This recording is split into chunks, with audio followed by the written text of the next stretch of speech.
जो बीजेपी का दावा है मैं वो बताता हूं। क्या दावा? चलिए 5 काम बताइए।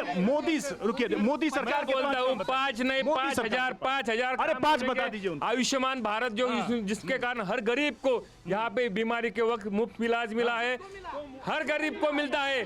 सर यहाँ पे इनका है ना, इनको कुछ करने का नहीं, खाली चिल्ला पुकार करने का।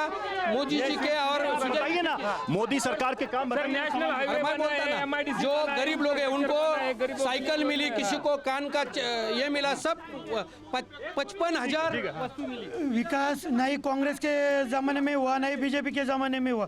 अगर विकास हो गया होता तो आप कह रहे महाराष्ट्र का विकास ही नहीं हुआ, विकास ही नहीं हुआ। ये कह रहे किसी के राज में नहीं हुआ। जब हम लोग यहाँ पे काम की बात करते हैं तो उन लोग जिन्होंने किया उनसे पूछ लेना। आपने कह दिया ना विकास नहीं हुआ। अभी विकास हो गया होता तो सब जाति आगे, सड़कें नहीं बनी, सब जाति बिजली मिल रही है, पानी नहीं हो, सब आप जाके देखो। कोरोना में दवाइयाँ नहीं कुछ नहीं मिला। देश की लोग सुरक्षा। तड़प के मरे। मैं वही बता रहा हूँ, आत्मनिर्भरता, कुछ आत्मनिर्भर भारत हो। हथियार सप्लाई कर रहा है, ये सब नहीं हुआ, ये सब नहीं हुआ। ये सब आप देश की बात कर रहे हो। देश का चुनाव है, हाँ, देश का ही चुनाव है, लेकिन यहाँ ये नगर पालिका का चुनाव नहीं है। लेकिन यहाँ पे जो लोगों को चाहिए कम से कम ज्यादा यहाँ पर वोटर किसान है। किसानों को क्या मिला, यही हमारा कह रहे किसान निधि सम्मान मिला, किसानों को बैंक में पैसे जा रहे हैं, किसानों को- पेंशन योजना चलाई है, किसानों दावा है उनका। किसानों के जो किसान जो उगाते हैं वो पिकों को कितना भाव मिला। अगर आज प्याज की कंडीशन देखो खेतों की, तो उसमें कितने सबसे ज्यादा किसानों ने सुसाइड किया। चलिए ठीक है। हाँ बोलिए। मैं आपको ये कहना चाहता हूं कि मैं किसी पक्ष का नहीं हूं, मैं हिंदू हूं, मैं सनातनी हूं।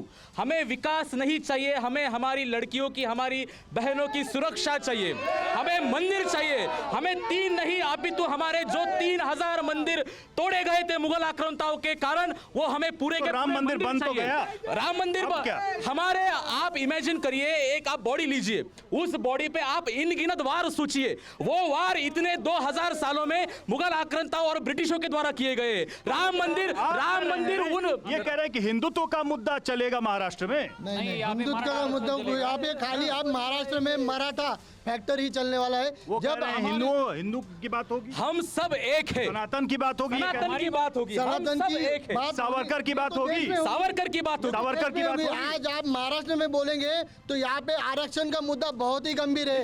लेकिन आज ये जो फैक्टर है महाराष्ट्र में पूरे जिलों में मराठा आरक्षण का इफेक्ट हमारी होने वाला मंदिर है। की मांग ही नहीं थी। हमें पहले शिक्षा चाहिए, इसके लिए बड़े स्कूल चाहिए और मुफ्त में चाहिए। हमको यहाँ पे ना हॉस्टल का मसला है। आपको गुरुकुल हो मिलेंगे आपको। सुन रहे हैं आप क्या बोल रहे हैं? कोई कह रहा है शिक्षा का मुद्दा, कोई कह रहा है कि हिंदुत्व का मुद्दा, कोई कह रहा है सावरकर की बात होगी, कोई कह रहा है अम्बेडकर की बात होगी। ये सब गलत बात है। अच्छा, सबसे पहले नगर का आज तक कभी विकास हुआ नहीं, परंतु इस 10 साल में मोदी साहब ने पूरे हिंदुस्तान का इतना विकास किया है कि पूरा चेहरा बदल गया है। हाँ। जो 50 नंबर पे था भारत, आज 5वें नंबर पे आया है। हाँ, क्या कह रहे हैं?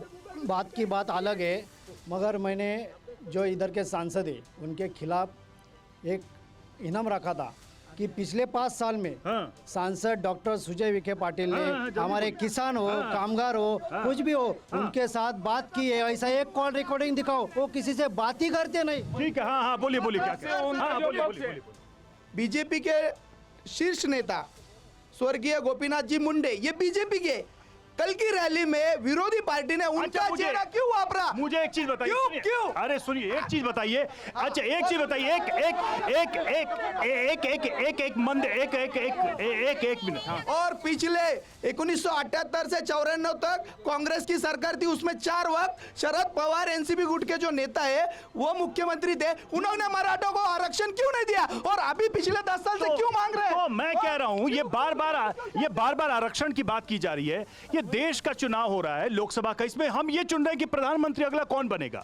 तो बार बार घूम के क्या महाराष्ट्र में आरक्षण ही एकमात्र मुद्दा बन गया? नहीं, ये कौन बना रहा है मुद्दा? ये शरद पवार कर रहे हैं। ये विकास काम के लिए, ये आरक्षण के विकास काम से नजर हटाने के लिए ये बार बार दूसरा मुद्दा उठा रहे हैं। मुद्दे भटकाने की कोशिश हो रही है। बार बार आरक्षण क्यों लाने? देश में क्या दूसरे मुद्दे नहीं है? ये सबसे गंभीर मुद्दा है मराठा आरक्षण का। इसके लिए अरे आप कह रहे मराठा, कोई कहेगा राहुल गांधी कह रहे ओबीसी आरक्षण, राहुल गांधी कह रहे ओबीसी, मैं आप कह रहे मराठा। वही बता रहा हूं, अगर विकास हो गया होता तो हमें आरक्षण मांगने की गरज ही नहीं पड़ती।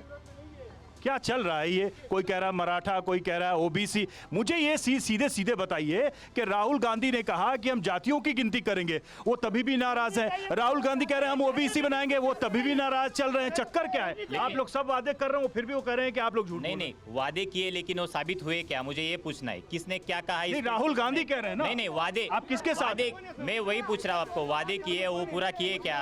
मोदी सरकार ने जो नहीं, आप जातियों की गिनती करवाएंगे देश में? मोदी सरकार ने मराठा आरक्षण की बात की थी, वो पूरा किया क्या? चलिए पूछ लेते हैं। संकल्प आया राहुल गांधी का, कांग्रेस का, उनके साथ महाविकास आघाड़ी है, उसमें जातियों की गिनती की बात कीजिए। बड़ी मराठा आरक्षण की बात हो रही है, क्या जातियों की गिनती देश में सही है? देखो, जाति की गिनती सही नहीं है, लेकिन अभी कुछ चीज़ें ऐसा है कि जो गरीब पीछे पीड़ित वर्ग होता है उनके लिए वो बहुत बड़ा आधार है कि अगर तो उनको आर्थिक रूप पे होना चाहिए ना लोगों की गिनती। कौन गरीब है, कौन अमीर है, हमारा जो कि जाति से तय होगा? हमारा जो पहला जो मुद्दा है ना, हाँ।